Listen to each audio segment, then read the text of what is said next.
இந்த மாதிரி மனநலம் பாதிக்கப்பட்டவங்க அமாவாசை பௌர்ணமி நாட்களில் மட்டும் வித்தியாசமாக நடந்துப்பாங்க. அதுலேயும் குறிப்பாக அமாவாசை வந்துருச்சுன்னா ரொம்ப அமைதியாகவும், பௌர்ணமி அப்போ ரொம்பவே மூர்க்கத்தனமாக மாறிடுவாங்க அப்படின்னு ஊர் பக்கம் சொல்லுவாங்க. இது நிஜமாலே உண்மையா அப்படின்னு கேட்டோம்னா, அமாவாசை பௌர்ணமி அன்னைக்கு நிலாவோட தாக்கம் பூமியில அதிகமாக இருக்கும். அதனால தான் கடல் தண்ணி அதிகமாக பொங்கி வருது. அதே விஷயத்தை மனிதனோட உடம்புக்கு எடுத்துக்கிட்டோம்னா, மனிதனோட உடம்புல 70% அதிகமாக தண்ணி தான் இருக்கு. அப்போ அதே நிலாவோட தாக்கத்தால் நம்ம மனுஷனோட உடம்புல நிறைய பாதிப்புகள் ஏற்படும். அவங்க சந்தோஷமா இருந்தாங்கன்னா ரொம்ப சந்தோஷமா இருப்பாங்க, துக்கமா இருந்தாங்கன்னா ரொம்ப துக்கமாயிடுவாங்க. என்னைக்குன்னா அந்த அமாவாசை பௌர்ணமி நாட்கள்ல.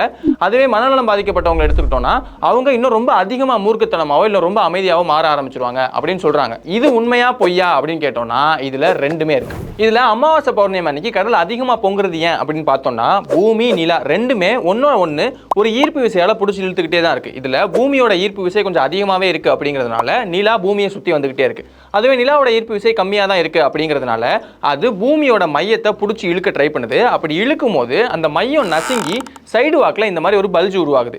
இப்போ இந்த மாதிரி பல்ஜ் உருவாகிறதுல சுற்றி இருக்கக்கூடிய தண்ணி தான் ரொம்ப அதிகமாக பல்ஜ் ஆகி வெளியே வந்துகிட்டே இருக்கு. அதுக்குள்ளே நம்ம பூமி தொடர்ந்து சுற்றிக்கிட்டே இருக்கு. இப்படி நடக்கிறதுனால இங்கே டைட்ஸ் உருவாகுது. ஆனால் இதை நிலா மட்டும் பண்ணுறதில்ல, இதில் இன்னொருத்தனுக்கும் முக்கியமான பங்கு இருக்கு. அவன் தான் சூரியன். நிலா எப்படி பூமியோட மையத்தை பிடிச்சி இழுக்குதோ அதே மாதிரி தான் சூரியனுமே நம்ம பூமியோட மையத்தை நசுக்கி அங்கே ஒரு பல்ஜை ஏற்படுத்துது. அந்த பல்ஜ் காரணமாக, அதாவது இந்த ரெண்டுத்தோட பல்ஜ் காரணமாக தான் இங்கே நமக்கு ஓதம் தொடர்ந்து ஏற்பட்டுக்கிட்டே இருக்கு. இந்த ஓதம் அதுக்கப்புறம் அலைகள் இது எல்லாமே அமாவாசை பௌர்ணமி இந்த 2 நாட்கள்லையுமே ரொம்ப அதிகமாக இருக்கும் மற்ற நாட்களை கம்பேர் பண்ணும்போது. இது ஏன் அந்த 2 நாட்களில் மட்டும் அதிகமாக இருக்கு அப்படின்னா, பூமி நிலா சூரியன் மூணுமே ஒரே நேர்கோட்டில் இருக்கும்போது தான் அந்த 2 நாட்களும் வருது. அப்படி மூணுமே ஒரே நேர்கோட்டில் இருக்கிறதுனால அந்த நிலா சூரியன் இதோட எஃபெக்ட் பூமியில் கொஞ்சம் அதிகமாகவே இருக்கும். அதனால தான் அந்த குறிப்பிட்ட நாட்களில் இந்த கடல் அலைகள் கொஞ்சம் அதிகமாகவே பொங்கி வருது. இதை கரெக்டாக தான் சொல்கிறாங்க. ஆனால் அதுவே கடல் தண்ணியில் ஒரு மாற்றம் ஏற்படுற மாதிரியே தான் நம்ம உடம்புக்குள்ளேயுமே 70% மேலே தண்ணி இருக்குது. அப்போ நம்ம உடம்புலையுமே மாற்றம் ஏற்படுது அமாவாசை பௌர்ணமி அன்னைக்கு அப்படின்னு சொல்கிறாங்க இல்லையா? அது ஏன் அப்படின்னா, அதுக்கு ஒரு செய்முறை உதாரணத்துக்கு இப்போ இந்த பாட்டிலை எடுத்துக்கலாம். இந்த பாட்டிலுக்குள்ள நீங்க ஃபுல்லா தண்ணியை ஊத்துறீங்களோ இல்லை பாதி தண்ணியை ஊத்துறீங்களோ எவ்வளோ வேணா தண்ணியை ஊற்றிங்க. தண்ணியை ஊற்றிட்டு அமாவாசை பௌர்ணமி அன்னைக்கு நீங்கள் எங்கே வேணா கொண்டு போய் வைங்க இந்த பூமிக்கு மேலே.